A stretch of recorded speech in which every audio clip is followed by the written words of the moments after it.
What's up, everybody? Owen and I, we're back, and we are in Sarasota, Florida. We got David, we got Owen, we got Dale on the Hydrosport, and we're gonna kick off and get out offshore and do a little free diving. So come with us and check it out. It'll be fun. Great job. All right, we're headed out. We're on the Gulf side of Florida, Southwest Florida, a lot of people call it. It's like the northern end of the Southwest Florida realm. This is what we do on a Friday. Nobody should work on Fridays. Nobody. It should be outlawed.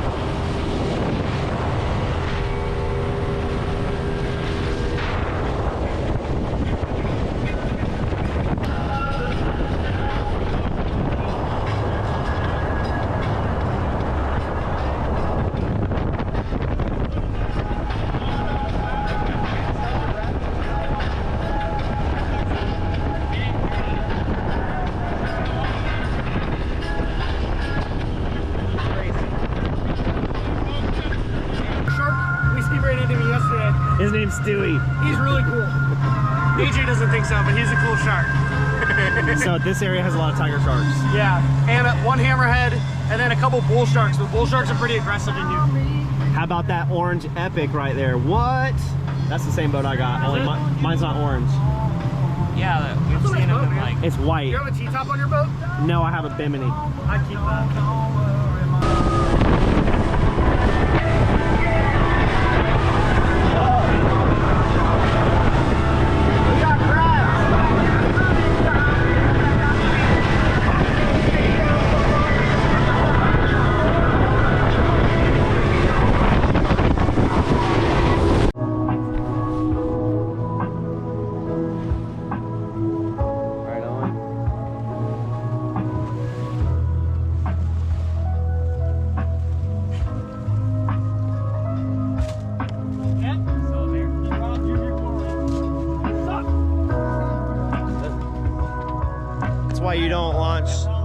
That's why you don't launch balloons into the air, because they always end up in the ocean.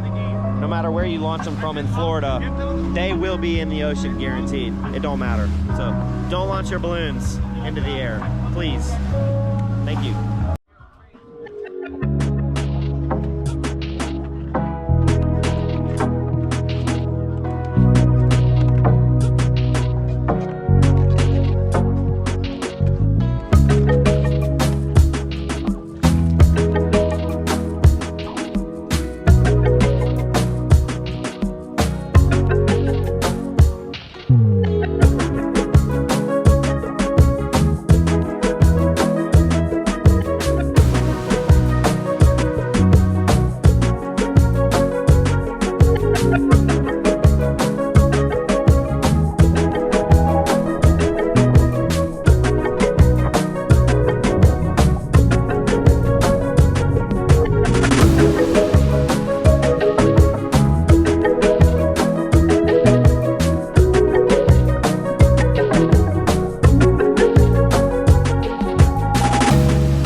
getting whacked by a fin before. I didn't. Did you measure yours?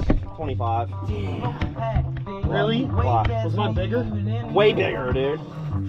Like insanely bigger. Over twice the size. It's probably not good. He's big. I didn't think about it. Oh, let me rinse this off. All right. I don't know. He might be too big. Oh, he's not too big to eat. No? No. That's a good size. 30 inches. Do you measure the inside tail? I put the nose to the 0 and then the inside of the tail. Yep. So you got 32? Yeah. 33? That's a good size. Throw 'em on the, 3 foot, that's right? a good cut and something. Let's check it a little bit. What we'll do is we'll check this spot. We'll dump them in for like shallow stuff that they can dive and shoot fish. And then after they're done, we'll get food right here. Good. We'll get food right here, and then we're in one more spot. Okay. Oh, up the marina? Yeah. Going to the marina to get lunch. Wow, that's great. Huh? How pretty is this water today? Pretty. Looks nice. That last time we built was pretty good. No, it was dirty there. I was like, I'm gonna take my time getting down to the bottom, and I looked up and I'm like, oh, good thing I did that. Sea goo galore.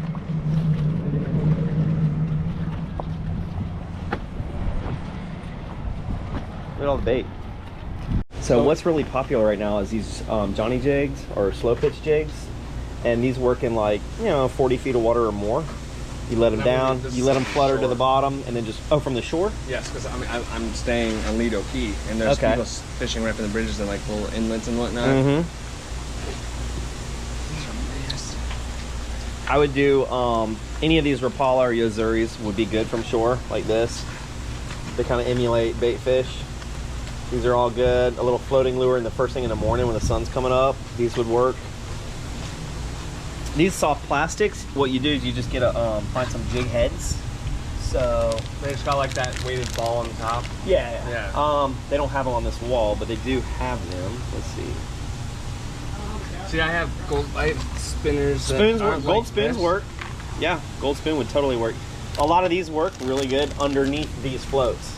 So you get you a popping cork with a little float like this. If you're fishing from the shore, I would do you can do a circle hook like this. I would do a smaller one, like maybe a 3 or a 4 circle hook underneath. See, I got one spot this size to this size with Too small. You got some of these little Mahora? Those are concave drills. Any of this stuff will work around the bridges, pilings, passes. Live shrimp is always like some of the best bait you can get. I know. Floor on it. I know, that's why we should trade. It's nice. Makes it look a whole lot better. Yeah.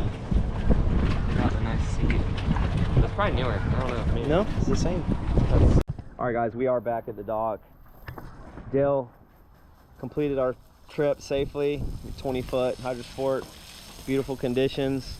Almost 90 miles. 90 miles round trip. I think we all managed to spear a fish. Pretty much everybody managed to spear a fish, and the average was like 30 foot deep. 30, 36, 40 foot, plus or minus. So here's our bag. Nothing to write home about, but it's not terrible. We got some spade fish. That is a big spade fish. Yeah, I've never eaten spade fish, so I don't know. This is I think David speared these spade fish. And this grunt I speared on the wreck had a hook and weights in his mouth, so he had been recently caught and broke off. Somebody broke him off. We got a small cuda. We got a beauty of a mangrove snapper.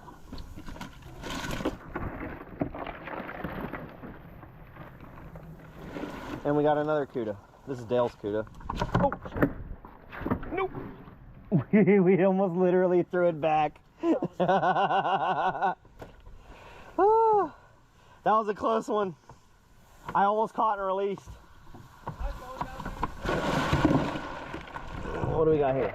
Oh, another little mangrove snapper. I think that was mine. He was barely a keeper, but he was a keeper, so it counts. Hey, barely legal. It's barely legal, but it's legal, so we checked. All right, and we got a little sheep's head. So here's our bag, and we're all brand new divers except for Dale, spearfisherman. This is really our first. David, listen. Are you listening? Our first go at this is we're not really spearfishermen. I mean, we do some, but this was all free diving, 30 to 40 feet. So this is what we captured, and it could have been worse, but it could have been better. But hey, we're eating tonight. That's what matters. Doesn't matter. All right, so I'm gonna clean these cuda, and really, it's a long, skinny fish. So just like any other fish, I come down the backbone, like so, and you're just making an incision all the way to the head, and I do one on both sides. This fish is so long and thin, you're going to want to get on both sides of the spinal cord when you do your fillet work, and to do that I just fillet both sides pretty much all the way down. Okay, then you come in behind the fin here and make a 45 angle degree cut on both sides, behind the gills. Oh, I need to.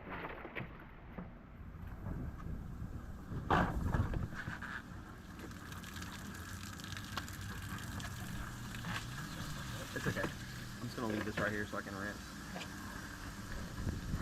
Okay, and then take my fillet knife and just work down the backbone.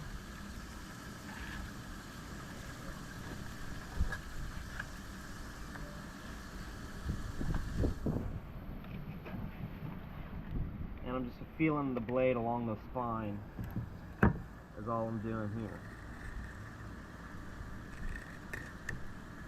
And that meat should start to separate and peel off the spine, which it is.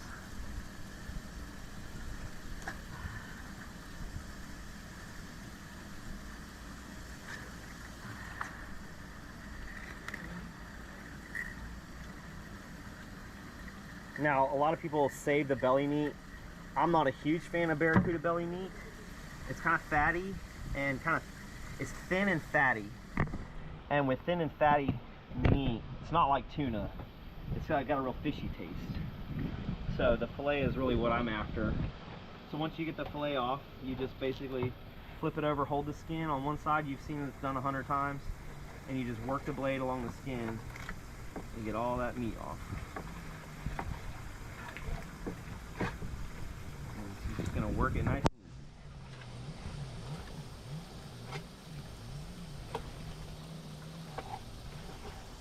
Try to get as much meat as you can. Don't get too rough with it, but once I get all the meat off, I like to cut the bloodline out. And it's just a small cut. It's a matter of preference, but you can see this bloodline right here. It's kind of robust, and it really sticks out. So I just make a small cut on both sides, and it will cut it, and it'll come right out. That's it.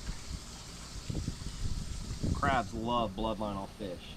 It's a great crab trap bait. If you ever need a good bait for crab trap, bloodline from your fish, catch me out.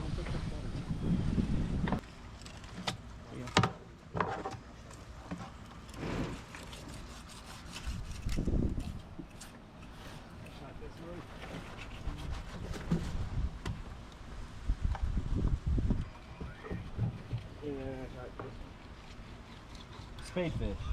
Spadefish? Yeah. People told you. Oh, sorry. This oh yeah, you can see the line still here. I've not eaten spadefish. This board is at the end of its life. That's why we're doing Well, this. it's got a nail, a screw on it. Not that one. This one that we're actually doing it on. Oh, the it's black all one. chalked up, dude. Yeah. So you get like a bunch of grittiness. Like you can actually see it rubbing off in my hand. It's good cheese to get that sharpened, bro. Give it like a dull knife. Little blade sharpener.